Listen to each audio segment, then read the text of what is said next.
नमस्कार दोस्तों, competition war के यूट्यूब चैनल में आपका स्वागत है। मेरा नाम है संदीप, उपस्थित हूं आपके लिए लेकर एक नई वीडियो।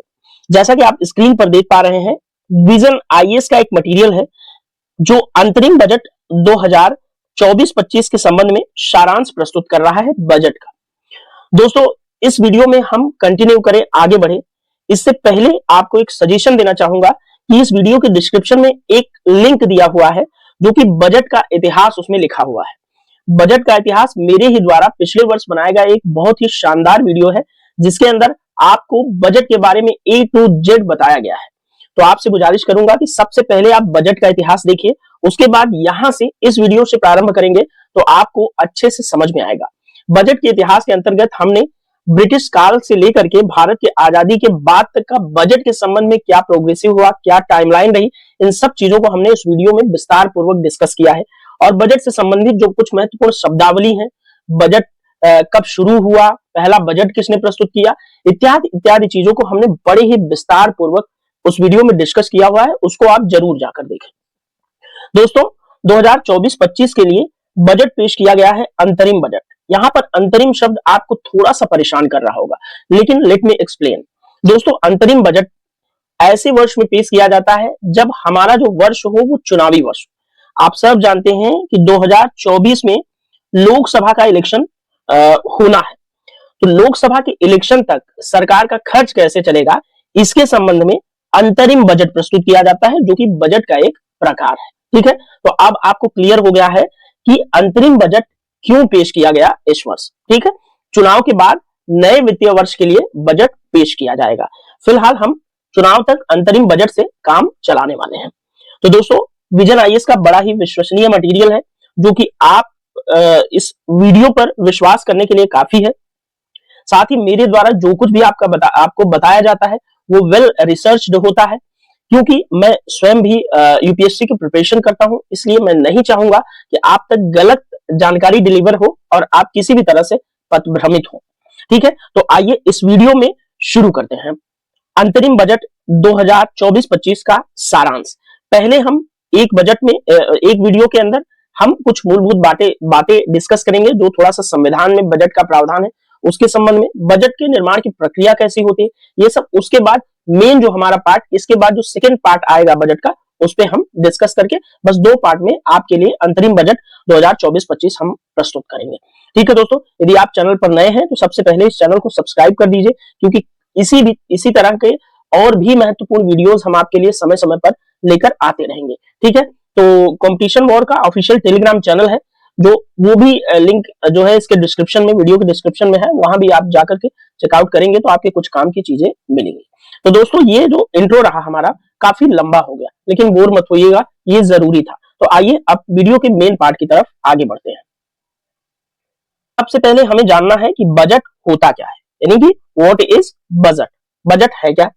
तो दोस्तों, बजट जो है भारतीय संविधान के अनुच्छेद 112 के अंदर क्या कहा गया है कि बजट को सरकार के वार्षिक वित्तीय विवरण के रूप में माना जाता है। ठीक है, और दोस्तों, संविधान के अंदर बजट शब्द का कहीं भी उल्लेख आपको नहीं मिलता। यह एक वित्तीय वर्ष में दोस्तों सरकार की अनुमानित प्राप्तियों और व्यय का विवरण होता है। कौन? बजट। तो बजट क्या होता है? सरकार की अनुमानित प्राप्तियों और व्यय का विवरण होता है। ये चीज आप समझ में आ गया होगा आपको कि बजट का प्रावधान यानी कि वार्षिक वित्तीय विवरण के नाम से संविधान के अनुच्छेद 112 में किया गया है, और बजट शब्द का उल्लेख संविधान में नहीं किया गया है। लेकिन बजट क्या होता है दोस्तों? यह एक वित्तीय वर्ष के अंदर सरकार की अनुमानित जो प्राप्तियां होती हैं और व्यय होता है उसका विवरण होता है। आई होप आपको बजट शब्द और बजट क्या है अच्छे से समझ में आया होगा, और संविधान में उसका प्रावधान किस अनुच्छेद के अंतर्गत है ये भी समझ में आ गया होगा। चलिए आगे बढ़ते हैं। दोस्तों, संघीय बजट को राजस्व बजट यानी कि सरकार की कर और गैर कर राजस्व प्राप्तियां एवं व्यय इसके अंदर शामिल होता है, इसलिए राजस्व बजट। और पूंजीगत बजट, सरकार की जो पूंजीगत प्राप्तियां और भुगतान शामिल होते हैं, इसमें 2 वर्गों में विभाजित किया जाता है। तो सरकार के संघीय बजट को दोस्तों राजस्व बजट और पूंजीगत बजट 2 वर्गों में वर्गीकृत कर दिया जाता है। ठीक है, आई होप आपको समझ में आ रहा होगा। नहीं समझ आ रहा है तो बस पढ़ते चलिए, आपको वीडियो के अंत में लगेगा कि हाँ, हमें सब कुछ समझ आ गया।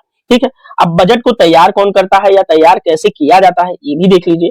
तो दोस्तों, वित्त मंत्रालय में आर्थिक मामलों का एक विभाग है जो बजट तैयार करने के लिए एक नोडल निकाय के रूप में काम करता है। ठीक है, आर्थिक मामलों का विभाग कहाँ है? वित्त मंत्रालय के अंतर्गत, जो कि बजट तैयार करने के लिए उत्तरदायी होता है। ठीक है दोस्तों, एक वर्ष का बजट आर्थिक मामलों के विभाग के बजट प्रभाग द्वारा तैयार किया जाता है।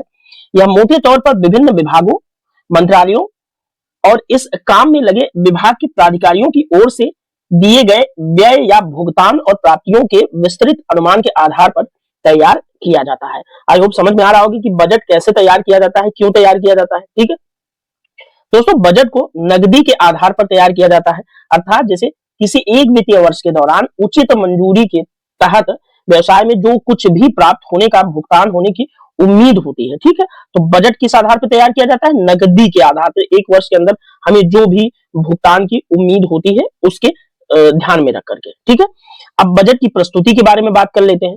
तो दोस्तों, राष्ट्रपति, ठीक है, प्रत्येक वित्तीय वर्ष में संसद के दोनों सदनों के समक्ष वार्षिक वित्तीय विवरण यानी कि बजट को पेश करता है राष्ट्रपति।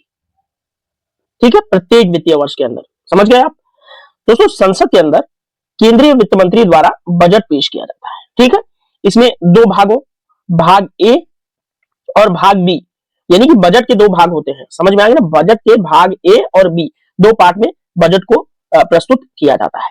दोस्तों, अब आप कहेंगे कि यहाँ आप एक तो बात कर रहे हैं कि राष्ट्रपति प्रत्येक वित्तीय वर्ष में संसद के दोनों सदनों के अंदर बजट पेश कराता है। ठीक है, और एक तरफ आप कह रहे हैं संसद में केंद्रीय मंत्री बजट पेश करता है। तो आपको याद रखना चाहिए कि संविधान के अंदर प्रावधान किया गया है कि जो राष्ट्रपति होगा अपनी समस्त शक्तियों का जो निष्पादन है वह अपने जो मंत्रिपरिषद होगी, केंद्र में चुनी जाएगी मंत्रिपरिषद, उसके ही माध्यम से जो है अपने कार्यों का निष्पादन करेगा। ठीक है, इसलिए भारत में राष्ट्रपति नाम मात्र का प्रधान है, वास्तविक प्रधान कौन है? प्रधानमंत्री। और प्रधानमंत्री के नेतृत्व में गठित होती है मंत्रिपरिषद, और मंत्रिपरिषद ही देश के जो महत्वपूर्ण फैसले होते हैं वो लेती है। किसके तरफ से? राष्ट्रपति की तरफ से। ठीक है, आई होप आपको इतनी बात समझ में आ गई होगी। कभी जब हम आप संविधान पढ़ेंगे तो और अच्छे से इन सब बातों को क्लियर करेंगे। ठीक है, तो आइए बजट का जो दो भाग है आपने देख लिया, बजट का एक भाग, बजट का भाग ए और बजट का भाग बी। तो बजट का भाग ए क्या होता है ये देख लेते हैं। ए में क्या होता है? बजट का ए भाग दोस्तों समष्टि आर्थिक यानी कि मैक्रो इकोनॉमिक भाग होता है। इसके तहत सरकार अलग अलग योजनाओं और प्राथमिकताओं की घोषणा करती है और इसके तहत अलग अलग क्षेत्रों में निधि जो है आवंटित की जाती है। ठीक है, तो आई होप आपको बजट क्या है, बजट कैसे प्रस्तुत किया जाता है, बजट को तैयार कौन करता है, ये सारी चीजें विस्तार पूर्वक और अच्छे से विश्वसनीयता से समझ में आई होगी। ठीक है, अब थोड़ा सा बजट के कुछ और महत्वपूर्ण पॉइंट्स की तरफ आगे बढ़ते हैं और ये पार्ट चाहे तो आप स्क्रीनशॉट लेके रख सकते हैं, बहुत अधिक इंपॉर्टेंट है।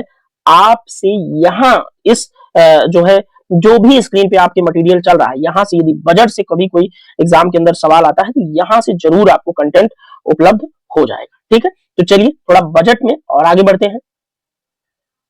दोस्तों, आपने देखा कि बजट का भाग ए क्या होता है? समष्टि मैक्रो इकोनॉमिक होता है, समष्टि आर्थिक होता है। और बजट का भाग बी क्या होता है ये देख लीजिए। यह क्या होता है दोस्तों? वित्त विधेयक से संबंधित होता है। इसमें आयकर संबंधी संशोधन, अप्रत्यक्ष कर जैसे कराधान प्रस्ताव इसके अंदर शामिल किए जाते हैं। ठीक है, अब बजट के पेश किए जाने वाले जो मुख्य दस्तावेज होते हैं ये देख लीजिए क्या होता है। तो वित्त मंत्री के बजट भाषण के अलावा, यानी कि वित्त मंत्री का बजट भाषण तो बजट के अंदर पेश ही किया जाता है, इसके अलावा संसद में पेश किए जाने वाले जो प्रमुख दस्तावेज हैं वो यहां पर दिए हुए हैं। क्या क्या होता है? एक तो वार्षिक वित्तीय विवरण यानी कि बजट जो अनुच्छेद 112 के तहत होता है वो होता है। दूसरा, अनुदान मांगे होती हैं जो कि अनुच्छेद 113 के तहत होती हैं। तीसरा, वित्त विधेयक होता है जो कि अनुच्छेद 110 के अंदर उसका प्रावधान दिया गया है संविधान के। उसके बाद चौथा पार्ट दोस्तों एफआरबीएम एक्ट के तहत अनिवार्य जो राजकोषीय नीति होती है उसका विवरण प्रस्तुत किया जाता है। ठीक है, समष्टि आर्थिक रूपरेखा वितरण होता है यानी कि माइक्रो इकोनॉमिक फ्रेमवर्क स्टेटमेंट होता है। फिर मध्यावधि राजकोषीय नीति, सह राजकोषीय नीतिगत कार्य योजना संबंधी विवरण होता है यानी कि मीडियम टर्म फिस्कल पॉलिसी कम फिस्कल पॉलिसी स्ट्रेटजी स्टेटमेंट प्रस्तुत किया जाता है। ठीक है, तो इस पूरे जो है बजट के साथ क्या क्या प्रस्तुत किया जाता है इस पूरे विवरण को आप लोग याद रखेंगे तो ज्यादा अच्छा होगा, क्योंकि यहां से सवाल आपसे बन सकता है। तो ये कंटेंट जो है काफी इंपॉर्टेंट है। ठीक है, अब दोस्तों बजट के साथ कुछ अन्य जो व्याख्यात्मक दस्तावेज प्रस्तुत किए जाते हैं उनकी भी बात कर लेते हैं। तो ये कौन कौन से दस्तावेज होते हैं? व्यय बजट होता है, प्राप्ति बजट होता है, व्यय की रूपरेखा इसमें होती है, बजट एक नजर में प्रस्तुत किया जाता है और बजट 2024-25 की जो मुख्य विशेषताएं होती हैं वो इसमें बताई जाती हैं। फिर बजट जो है 23-24 की घोषणाओं का जो कार्यान्वयन है वो भी इस दस्तावेज के अंदर, बजट दस्तावेज के अंदर उसका भी मेंशन होता है। ठीक है, तो आई होप दोस्तों इतना आपको समझ में आ गया होगा। अब आइए हम बजट के इतिहास को यहां भी देख लेते हैं और जो वीडियो मैंने आपको रिकमेंड किया है जिसका लिंक डिस्क्रिप्शन में है उसको भी आप लोग जरूर देखिएगा, क्योंकि यहां पर बजट का इतिहास बड़ा ही सूक्ष्म होगा लेकिन वहां पे बहुत डिटेल्ड एनालिसिस किया हुआ है। ठीक है, तो आइए बजट का इतिहास, थोड़ा सा संक्षिप्त इतिहास देख लेते हैं। तो आइए इसमें थोड़ा सा हम बजट का इतिहास भी देख लेंगे। तो दोस्तों पहले आप स्वतंत्रता से पहले जानिए कि बजट का हिस्ट्री क्या रही। तो दोस्तों बजट पहली बार 7 अप्रैल 1807 को ईस्ट इंडिया कंपनी से ब्रिटिश क्राउन को भारतीय प्रशासन के हस्तांतरण के 2 साल बाद पेश किया गया था। अब यहां पर थोड़ा सा इतिहास में आपको ले चलूंगा। देखिए यहां पे कह रहा है कि 1860 को ईस्ट इंडिया कंपनी से ब्रिटिश क्राउन को भारतीय प्रशासन के हस्तांतरण के 2 साल बाद पेश किया गया। 1857 तक दोस्तों, 1857 की क्रांति आप सब जानते हैं। 1857 की क्रांति जब भारत में हुई तो काफी बड़े स्तर पर क्रांति हुई, जिसमें लगभग भारत का काफी बड़ा वर्ग इस क्रांति के अंदर शामिल हुआ और एक आजादी की भूख जो है ब्रिटिशों को भारतीय लोगों में दिखी। ठीक है, जब उससे पहले 1857 तक भारत में ईस्ट इंडिया कंपनी नाम से जो है एक निकाय था जो शासन करता था, एक कंपनी थी ब्रिटेन की जो भारत के अंदर शासन करती थी और शासन के समस्त कार्यों का संचालन भी करती थी। लेकिन जब 1857 की क्रांति काफी बड़े स्तर पे हुई तो ब्रिटिशर्स को ये बात समझ में आई कि अब एक सिर्फ कंपनी भारत के इतने बड़े भूभाग को चलाने के लिए सक्षम नहीं है, क्योंकि कंपनी की काफी कमियां भी 1857 की क्रांति के दौरान उजागर हुई। तो ब्रिटिश गवर्नमेंट ने भारत के अंदर कंपनी के शासन को समाप्त करके सीधे ब्रिटिश क्राउन यानी कि ब्रिटिश के राजा का शासन भारत के अंदर लगा दिया। तो 1857 के बाद 1858 का एक अधिनियम पेश किया गया। 1858 का अधिनियम पेश किया गया ब्रिटिश गवर्नमेंट के द्वारा ब्रिटिश संसद में, और उस अधिनियम में जो है प्रावधान किया गया, कई प्रावधान है जिसमें सिर्फ आपके काम का एक ये है कि 1858 के अधिनियम के बाद से ही भारतीय प्रशासन पर ब्रिटिश क्राउन का अधिकार हो गया और ब्रिटिश ईस्ट इंडिया कंपनी का शासन जो था उसको खत्म करके एक सीमित क्षेत्र में उसको रख दिया गया। ठीक है, उसके बाद से ही 1860 के बाद से ही जो है बजट जो है भारत के लिए पेश किया जाने लगा। ठीक है, अब इस बजट, अब इतना हिस्ट्री आपको थोड़ा सा समझाया इसलिए मैंने, ताकि आपको इतिहास थोड़ा सा समझ में आए, बैकग्राउंड समझ में आए। ठीक है, तो बस इतना ही आप ध्यान रखिए, बाकी इतिहास में जब हम चलेंगे या जो लोग पढ़ते हैं वो यहाँ से कनेक्ट जरूर कर गए होंगे। ठीक है, अब आइए यहाँ पर चलते हैं। तो बजट प्रस्तुत करने वाले पहले वित्त सदस्य जो है जेम्स विल्सन थे, जो कि एक ब्रिटिश सदस्य थे, याद रहे। अंतरिम सरकार के सदस्य जो है लियाकत अली खान ने जो है 1947-48 का बजट प्रस्तुत किया। जब भारत आजाद हुआ था तो 1946 में अंतरिम सरकार बनाई गई थी, यानी कि संविधान बनने से पहले जो सरकार देश के शासन संचालन का कार्य करती उसको अंतरिम सरकार कहा गया था। ठीक है, तो अंतरिम सरकार में पहला जो बजट पेश किया गया 1947-48 में लियाकत अली खान ने पेश किया, जो उस समय वित्त जो है मंत्रालय देखते थे। ठीक है, तो आई होप आपको बजट का इतिहास स्वतंत्रता से पहले का समझ में आ गया होगा। आइए अब स्वतंत्रता के बाद चलते हैं थोड़ा सा। तो भारत के जो है प्रथम वित्त मंत्री हुए दोस्तों आर.के. षणमुखम सेट्टी। ठीक है, इन्होंने 26 नवंबर 1947 को पहला बजट जो है वो पेश किया। तब से दोस्तों बजट की प्रक्रिया जो है विकसित हुई और सार्वजनिक वित्त प्रबंधन के लिए एक महत्वपूर्ण साधन के रूप में उभरी।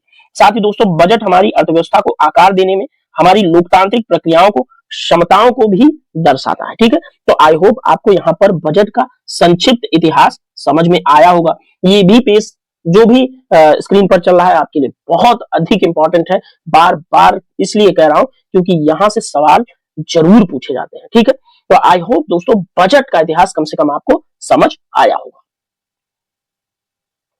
दोस्तों अब आइए आपसे थोड़ा सा हम बजट की प्रक्रिया समझ लेते हैं, बजट की प्रक्रिया डिस्कस करते हैं। बजट की प्रक्रिया किन चरणों से गुजरती है ये भी देख लीजिए। तो पहला चरण क्या होता है कि बजट जो है सिर्फ प्रस्तुत कर दिया जाता है संसद के अंदर। ठीक है, दूसरे चरण के अंदर, ये पहला चरण है, ध्यान रखें। दूसरे चरण के अंदर दोस्तों संसद के दोनों सदनों में बजट पर सामान्य चर्चा होती है। संसद के दोनों सदन कौन कौन से? तो लोकसभा और राज्यसभा, इन दोनों के अंदर जो है सामान्य सी चर्चा हो जाती है बजट पर, ठीक है। उसके बाद तीसरा चरण आता है। तीसरे चरण में दोस्तों स्थायी समितियों द्वारा अलग अलग मंत्रालयों की अनुदान मांगों की जांच कर ली जाती है, ठीक है। भारतीय संविधान के अंदर तदर्थ और स्थायी दो तरह की समितियों की भी बात की गई है, ठीक है। जैसे तदर्थ समिति कब बनाई जाती है? जब अचानक हमें किसी समिति की आवश्यकता हो तो उसको बना करके बाद में भंग कर दिया जाता है, तो वो तदर्थ समिति हो। स्थायी समिति भी बनी है जो कि हमेशा निरंतर कार्य करती रहती है, जैसे प्राक्कलन समिति, लोक लेखा समिति, ठीक है, सरकारी उपक्रमों संबंधी समिति, ये कुछ स्थायी समितियों के उदाहरण है। तो दोस्तों लोक लेखा, प्राक्कलन, इस तरह की समितियां जो स्थायी समितियां होती हैं, उनके माध्यम से अलग अलग मंत्रालयों की अनुदान मांगों की जांच भी यहां पर की जाती है। दोस्तों अब हम पहुंचते हैं बजट के चौथे चरण में। देखिए चौथे चरण में क्या होता है? तो चौथे चरण में दोस्तों अनुदान मांगों पर लोकसभा में विस्तृत चर्चा और मतदान हो जाता है, ठीक है। उसके बाद आता है पांचवा चरण। पांचवें चरण के अंदर विनियोग और वित्त विधेयक जो है पारित कर दिया जाता है, ठीक है। उसके बाद बजट की प्रक्रिया जो है यहाँ पर कंप्लीट हो जाती है, ठीक है दोस्तों। उसके बाद वित्त मंत्री जो है बजट को संसद के अंदर पेश कर देता है इस चरण के अंदर। उसके बाद बात जो बजट जो है जब यहां पर पहुंचता है तो वो पारित कर दिया जाता है, ठीक है। और बजट चूंकि भारत के राष्ट्रपति से पहले ही पूछ के पेश किया जाता है, तो भारत के राष्ट्रपति की बाद में अनुमति की आवश्यकता हमें महसूस नहीं होती, ठीक है। तो बजट की प्रक्रिया आपको कम से कम संसद के अंदर समझ में आ गई होगी, ठीक है। तो इसको आप जो है अच्छे से इस वीडियो को बार बार रिवाइंड मोड पर देखने की कोशिश कीजिएगा। बजट के अंदर पहला जो हमारा वीडियो था वो यही है।